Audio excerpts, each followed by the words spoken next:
지방 중소도시에 사는 30대 중반의 남자입니다. 지역에서는 그래도 대우가 괜찮은 회사에 다니고 있고 결혼한 지는 6년 차입니다. 작년 7월쯤에 우리 회사에 신입 직원이 한 명 들어왔어요. 신입 직원인데 저랑 나이가 비슷하더군요. 경력이 있던 것도 아니고 한데 어떻게 뽑혀서 왔는지 궁금했습니다. 저와는 부서가 달라서 마주칠 일이 없었는데 회사 전체에는 이쁘다고 벌써 소문이 자자하더군요. 저도 지나가다가 몇 번 마주치기는 했는데 괜히 예쁘다는 소문이 도는 게 아니더라고요. 저희 회사가 지방에 있지만서도 그래도 지역에서는 대우가 좋은 편이고 규모도 있는 편이라서 사회초년생 젊은 여직원들도 많이 입사를 하는데 저랑 비슷한 나이인데도 회사 내에 다른 여직원들을 아주 꼴이 불쌍하게 만들어버릴 정도로 미모가 엄청났어요. 키도 큰데 시원스럽게 쭉쭉 뻗은 팔과 다리는 물론이고 관리를 잘하고 있는 건지 군더더기 없이 건강함이 묻어나오는 태가 장난이 아니었습니다. 그리고 젊은 여직원들 속에 있어도 뒤지지 않는 윤기 흐르는 피부가 이거 잘만 하면 다른 여직원들 질투를 한 몸에 다 받겠구나 하는 생각이 들었어요. 다른 부서라서 자주 마주칠 일은 없지만 잠깐씩 그녀를 마주치다 보면 그녀 주변에는 그녀하고 말 한마디 나눠보려는 다른 직원들이 파리떼처럼 몰려들어 있었습니다. 툭 던진 말에 그녀가 미소라도 한번 지어주기라도 하면 파리처럼 꼬인 남정네들 중에서 자기가 가장 그녀에게 근접한 사람이라고 확신하며 기뻐하더라고요. 저는 딱히 관심이 없었습니다. 일단 결혼을 해서 가정이 있는 유부남이기도 하고 부서도 다른데 딱히 대화할 기회가 찾아오는 것도 아니었고요. 무엇보다 그녀가 그 길쭉하고 가느다란 손가락으로 머리를 쓸어 넘길 때 왼손 약지에 끼고 있던 반지를 봤기 때문일까요? 저도 결혼을 해서 가정이 있는 사람이지만 저와 나이가 비슷한 그녀 또한 회사를 벗어나면 가정이 있는 사람이니 딱히 회사에서 친하게 지낸다고 한들 제가 그녀와 어떻게 될 것 같다는 확신도 없었기 때문입니다. 그녀가 입사하고 난 뒤로 처음 있는 전 직원 회식이었습니다. 그녀의 양옆 자리와 맞은편 자리, 그렇게 회사 직원 중에 단 3명만이 그녀의 근처에 앉을 수 있는 기회를 얻게 되었습니다. 몇몇 짬이 좀 되는 직원들은 강제로 후배 직원들이 그녀 근처에는 앉을 생각을 하지도 말라면서 으름장을 놓더군요. 저는 저러는 노력이 다 뭔가 싶었어요. 에너지도 넘쳐나는구나. 그 힘을 회사를 위해 쏟으면 연말에 보너스라도 한 푼 더 나오지 않겠나 싶었네요. 저는 그녀와 영 인연이 없을 거라 생각했는데 오히려 그 회식 날에 저는 처음으로 그녀와 대화를 나누게 되었습니다. 회식하는 동안은 애초에 그녀 옆에 앉을 생각도 없었으니 멀찌감치 떨어져서 앉았습니다. 다른 사람들도 다들 공감하실 텐데 딱히 그 상대방을 의식하지 않았는데도 두리번거리다가 가끔 그 상대방과 서로 동시에 눈이 마주치는 경우가 있지 않나요? 그렇게 그녀와 자꾸 우연찮게 서로 눈이 몇 번 마주친 것 말고는 별다른 일이 없었습니다. 그런데 몇 번 그녀와 자꾸 눈을 마주치게 되니 그러지 않으려고 해도 자꾸만 의식을 하게 되더라고요. 특히 제가 고개를 돌리거나 몸을 움직일 때 그녀의 시선이 저를 향해 있다는 것 같은 느낌을 받았습니다. 그냥 기우겠거니 했는데 회식이 끝나고 나서였습니다. 저는 빨리 집에 가고 싶었기 때문에 적당히 직장 상사들이 택시를 잡고 돌아간 틈을 타서 저도 몰래 빠져나와 택시를 잡았습니다. 슬쩍 택시를 타려고 하는데 난데없이 그녀가 저한테 다가와서는 제가 같은 방향에 사는 것 같다고 하면서 택시비도 아낄 겸 해서 같이 타고 가자고 하더라고요. 그녀 주변에 그녀와 같이 택시를 타고 싶어 하던 다른 직원들이 무리를 지어 있었고 그중에는 제 선배도 있어서 조금 부담스러웠는데 그녀는 아랑곳하지 않고 저를 먼저 택시 안으로 밀어넣고는 따라 타더라고요. 눈치가 보이기는 했는데 이미 차는 출발했고 그러다 보니 택시를 타게 된 김에 그냥 돌아가는 택시 안에서 이런저런 이야기를 나누게 되었습니다. 나이는 저랑 동갑이었고 결혼한 지도 저랑 똑같이 6년 차더군요. 아이는 없다고 하는데 저도 어쩌다 보니 아직 아이가 없는 상황이어서 공감대가 많이 형성이 되었습니다. 그녀는 원래 서울에 있는 회사에 취직을 준비하던 취준생이었는데 현재 남편을 만나 결혼하면서 취직은 포기하게 되었다고 하더라고요. 그리고 전업주부의 삶을 살고 있었는데 아이도 태어나지 않았는데 집에만 있으니까 정말 힘들었다고 하네요. 그렇게 오랜 결혼 생활 끝에 취직을 하게 된 거고, 그게 우리 회사였던 겁니다. 경력이 하나도 없으니 그 나이에도 신입으로 들어오게 되었던 거고요. 말씀드렸다시피 그녀에게는 관심도 없었고 그래서 작업을 걸지도 않았습니다. 그냥 그렇게 주거니 받거니 평범한 대화만 오고 갔어요. 그래도 옆에 앉아있는 그녀는 정말 아름답기는 하더라고요. 특히 향수 냄새랑 섞인 술 냄새가 그녀의 근처에서 풍겨오는데 오히려 그 분위기가 그녀를 한층 더 매력적이게 보이게 하는 것 같았습니다. 예전 외국 서양 영화에 나오는 약간 접근하기 힘들 정도로 아름다운 미모의 여배우 같은 느낌이 났네요. 그녀가 집에 가는 방향은 정말로 저랑 비슷했고 저희 집이 더 먼저 나오길래 그날은 아쉽게도 아무 일도 없이 그대로 끝나버리게 되었습니다. 그래도 대화도 주거니 받거니 하고 한 택시를 타고 갔다고 해서 그런가 그녀와 그냥저냥 친해졌다는 느낌이 들었어요. 그래서 그 뒤로는 회사에서 마주치면 인사 정도는 하는 사이가 되었습니다. 그런데 몰랐는데 그녀가 눈웃음을 치는 게 장난이 아니더라고요. 그 눈웃음 하나를 보려고 다른 남직원들도 그녀한테 그렇게 들이대고 있는가 싶었습니다. 살짝 목례로 인사를 하면 그녀는 눈을 찡긋하면서 인사를 받아주는데 왜 저렇게 인기가 많은가 단번에 이해가 되는 순간이었습니다. 아무튼 그냥저냥 그녀와는 별다른 사건 사고 없이 그렇게 회사에서 시간만 흘러갔어요. 그러다가 얼마 전 제가 회사에서 서울로 출장을 가야 할 일이 생기게 된 거죠. 출장이라면 다들 좋아하기는 하는데 회사에서 딱 하나 서울 출장만큼은 다들 기피하는 출장이었어요. 일정 자체가 힘들지 않기도 한데 왜들 그렇게 싫어했냐면 거기에는 이유가 따로 있습니다. 일단 서울 출장이 근거리 출장에 해당하기 때문에 교통비가 따로 안 나오고 회사 차를 끌고 다녀와야 합니다. 거기에 거래처가 서울 구석구석에 있기 때문에 정말 하루 종일 운전만 하다가 그날 퇴근해야 하는 출장인 거지요. 이미 고속도로를 운전해서 가는 것부터가 피곤한데 서울에 도착해서도 서울 한 바퀴를 돌아야 하는 일정이 남아있고 그 일정이 끝나면 회사 차를 가지고 다시 회사에 들어와서 보고서를 마무리 짓고 퇴근을 해야 했습니다. 따지고 보면 거의 야근이 필수가 되는 출장인 거죠. 그래서 다른 사람들은 서울 출장이 걸리면 울상이 되고는 합니다. 그런데 이번에는 제가 서울 출장을 가게 되었네요. 그래도 회사에서 머문 짬밥이 있어서 그런가 꼼수기는 하지만 이 출장을 빠르게 끝내는 방법이 따로 있기는 했습니다. 그건 바로 보조로 한 명을 더 데리고 출장을 나가서 한 명은 차를 끌고 다니면서 업무를 보고 다른 한 명은 서울의 대중교통을 이용해서 출장 업무를 둘이서 나눠서 하면 그나마 이른 시간에 끝나게 되는 방법이었어요. 그래서 짬밥을 믿고 부장님한테 가서 보조 한 명만 껴달라고 졸랐습니다. 처음에는 직원이 없다고 난색을 표했는데 제가 계속 조르니 결국엔 져주더라고요. 아무 부서에나 남는 인원 보내달라고 할 테니까 출장 준비하고 있으라고요. 그래서 회사차 시동 켜놓고 차에 앉아서 기다리고 있는데 주차장으로 걸어오는 사람이 다른 사람이 아니고 딱 그녀였던 거예요. 괜히 미안해지더라고요.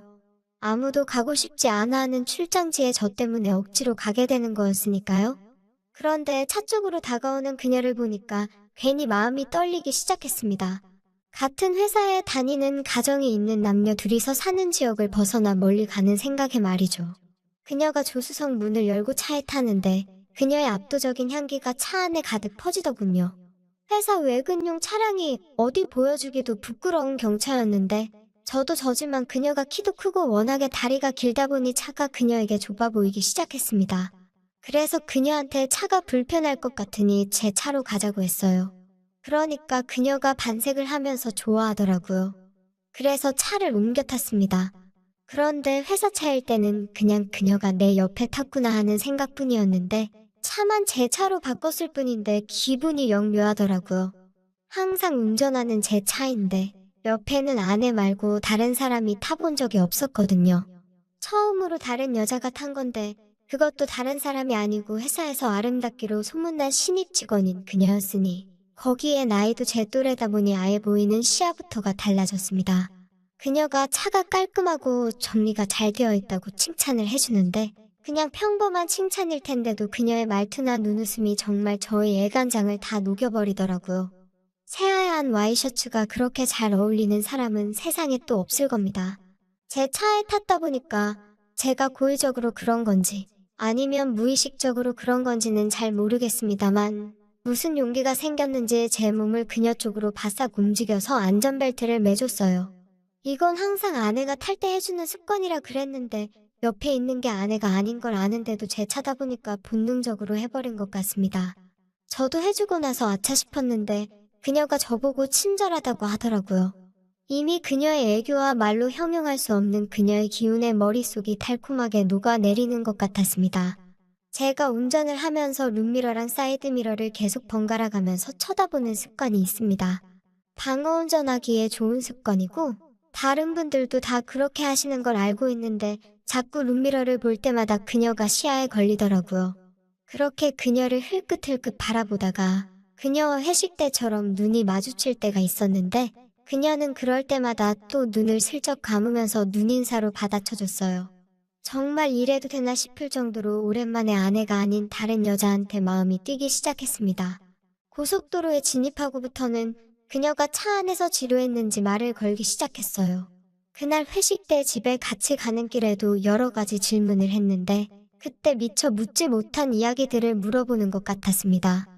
회사에 몸담은 지는 얼마나 되었는지 하는 평범한 대화로 시작해서 나중에 가서는 제 결혼 생활은 어떤지, 현재 와이프랑 얼마나 잘 지내는지 뭐 그런 것들이요. 질문이 자꾸 제 결혼 생활 쪽으로 이야기가 가고 있으니 이 여자가 혹시 싶었습니다. 운전을 하면서도 나는 가정이 있는 남자야 하면서 몇 번을 되뇌었는데 자꾸 와이프랑 관계가 어쩌네 이런 걸 물으니까 정신이 다운미해지더라고요. 그래서 제가 그녀에게 미안하지만 그런 질문을 묻는 이유가 뭐냐고 물어봤습니다. 그러니까 그녀가 얼굴이 다 빨개지면서 당황하더라고요. 그러면서 하는 말이 자기도 저랑 똑같이 결혼한 지 6년 차가 되다 보니까 다른 부부들은 어떻게 지내는지 궁금해서 물어봤다고 하더라고요. 자기들 부부만 이렇게 사는 건지 아니면 부부들이 사는 게 다 똑같은 건지 궁금했다나요. 어떤 게 궁금하냐고 물었더니 지금은 자기들은 부부가 아니라 가족이나 룸메이트나 마찬가지인 상황이라는 겁니다. 그게 무슨 말이냐 했더니 연애하던 시절만큼 그렇게 불붙는 일이 전혀 없다고 하는 거예요. 어쩌다가 가끔도 아니고 전혀 없다고요. 솔직하게 나오는 그녀의 말에 저도 개인적인 일이라 처음에는 대답이 꺼려졌지만 고민이 많아 보이니 성심성의껏 대답해주기로 했습니다. 솔직히 김이 새기도 했어요. 회식 날부터 그녀가 제게 보낸 시선이 추파가 아니라 그냥 제가 그녀와 같은 나이 또래이기도 하고 결혼한 기간까지 비슷하니 그냥 고민 상담 정도를 하고 싶었다는 걸 알게 되었으니 말이죠. 저는 그걸 혹시 제가 그녀에게 관심이 없었던 게 아름다운 그녀의 자존심을 건드려서 그녀가 저를 어떻게 무너뜨려 보고 싶었는가 하고 오해를 했거든요. 그런데 대화를 나누면 나눌수록 그녀의 대화의 수위가 점점 올라가기 시작하는 겁니다. 그때부터는 상담 같은 내용이 아니라 거의 제 취향에 관한 질문이나 자기 취향에 관한 이야기를 했어요. 묶어놓고 해봤느냐, 눈을 가리고 해봤느냐, 뭐 대답하기 난감한 것들만 잔뜩이요. 처음에는 저도 당황하면서 대답을 하다가 자꾸 그녀가 대화를 그런 쪽으로 몰고 가길래 대화의 주제가 조금 그렇지 않느냐고 한마디를 했더니 저보고 그런 거 싫어하냐고 물어보는 겁니다. 그녀의 눈은 당황한 듯한 기색이 느껴졌는데 입은 웃고 있었고 밑니로 아랫입술을 꽉 깨물고선 살짝 미소를 짓고 있는 것처럼 보였어요. 그러니까 저도 모르게 그 상황에 몰입이 되더라고요. 남자 직원들끼리 회식 때 노래방을 가도 아니면 영업 나갔다가 괜히 접대하는데 끌려갔을 때도 이렇게 떨린 적이 없었는데 그때는 정말 눈앞에 도로만 보이지 본능에 몸을 맡겨버려서 어떻게 서울까지 올라갔는지 잘 기억도 안 나는 지경이었습니다. 잠깐 서울을 진입하기 직전에 정체가 심해서 차가 기어가듯 멈춰 있었는데 곁눈질로 그녀를 한 번 더 쳐다봤는데 그녀는 아예 몸을 제 쪽으로 틀은 채로 대놓고 저를 보고 있었어요. 제가 너무 격양되어 있었어서 그런지 저도 모르게 수미역하고 넘어가 버리면서 그녀를 쳐다본 걸 들켜버린 거예요. 그러자 그녀가 작게 웃으면서 제 어깨를 어루만지더라고요. 별것 아닌 상황 같았지만 그때부터는 이제 머릿속에는 온통 그녀의 생각밖에 들지 않았습니다. 서울에 도착하고 나서는 아무래도 일을 시작해야 되니 예정된 대로 그녀와 찢어지기로 했어요. 이 더운 날씨에 그녀 혼자 대중교통을 태워보내고 저 혼자 차를 타려니 미안한데 그녀는 괜찮다고 걱정 말라고 하더라고요. 그녀가 지하철을 타러 가는 걸 보자마자 저는 화장실로 달려가서 제정신을 차리려고 찬물로 세수를 했습니다. 찬물이 얼굴에 닿으니 정신이 드는데 아내 생각을 하면서 정신을 차리려고 했는데 아내의 얼굴에 그녀의 몸이 겹쳐 보이다가 급기야는 아내는 온데간데 없고 그녀의 얼굴만 떠오른다던가 하면서 집중이 하나도 되지 않았습니다. 화장실로 달려가서 핸드폰을 꺼내 아내의 사진이라도 봐야겠다 했는데 저도 모르게 그녀의 사진을 몇 번이고 확대하면서 보고 말았습니다. 이러면 안 되겠다 싶어서 일에 집중하면 이런 잡념도 사라지겠지 싶어서 차 안으로 돌아왔습니다. 하지만 역시나 차 안은 그녀의 향수 냄새로 가득해져서 그 잡념이 쉽사리 사라지지가 않았어요. 그래서 저도 그냥 대중교통을 이용해서 출장지를 돌았습니다. 덕분에 1시간이나 그녀를 밖에서 기다리게 만들었어요. 1시간이나 기다렸는데도 그녀는 화 한 번 내지 않고 고생했다고 저를 반겨주더라고요. 그리고 차를 출발시켰습니다. 그녀는 지쳤는지 의자를 살짝 뒤로 젖히고 잠깐 잠에 들더군요. 그런 무방비 상태로 있는 그녀를 봤다 안 봤다 정말 무슨 정신인지 모르겠더군요. 그렇게 회사에 도착했는데 시간은 이미 저녁 8시를 넘어가고 있었습니다. 제가 1시간을 기다리게 만들었으니 저 때문에 더 늦은 거나 마찬가지였어요. 그래서 제가 그녀에게 보고서는 제가 혼자 작성할 테니까 그녀는 먼저 퇴근하라고 했어요. 그랬더니 그녀가 뾰루퉁한 표정으로는 어떻게 저녁도 안 먹고 헤어질 수가 있냐고 하면서 밥을 사라고 하더라고요. 그리고 보고서 마무리는 밥 먹고 나서 같이 하자고 말이죠. 그래서 회사 근처에 삼겹살집에 가서 식사를 했습니다. 둘이서 소주 한 병 시켜놓고 먹었는데 정말 피곤하고 배고팠는지 식사할 때는 대화도 없이 그냥 먹기만 했습니다. 음식이 나온 지 30분도 안 돼서 모든 걸 먹어주었고 이제 사무실에 돌아가서 출장 보고서를 마무리하자고 했더니 그녀가 오늘은 지쳤으니 내일 출근해서 하고 술이나 더 마시자고 제안을 하더라고요. 그런데 그 술 마시자는 제안에 괜히 그녀가 저랑 아내 사이가 어떻냐, 자기들은 안 좋다, 이런 이야기를 한 게 머릿속에 지나가면서 이거 혹시나 다른 이벤트가 생기지 않을까 싶어 그러자고 했습니다. 저는 이미 그때부터는 아내고 뭐고 아무것도 생각이 나지 않았어요. 그런데 그날따라 들어가는 가게마다 전부 다 10,000원인 겁니다. 안주 잘하는 집에 데려가서 술이라도 진탕 먹일 계획이었는데 말이에요. 그런데 그녀가 안주 좋은 거 필요 없다고 하면서 저랑 있으면 소주만 마셔도 좋을 것 같다고 하더군요. 그러더니 그녀가 마침 오늘 집이 비었다면서 자기 집에 가서 술을 마시자고 하는 거예요. 남편이 알면 어떡하냐고 걱정이 돼서 물어봤는데 남편은 사실 지방에서 지내고 있고 자기들은 주말 부부라고 하는 겁니다. 그렇게 차를 타고 그녀의 집으로 향하고 있는데 갑자기 아내한테 전화가 왔습니다. 등줄기에 식은땀이 싹 흐르더라고요.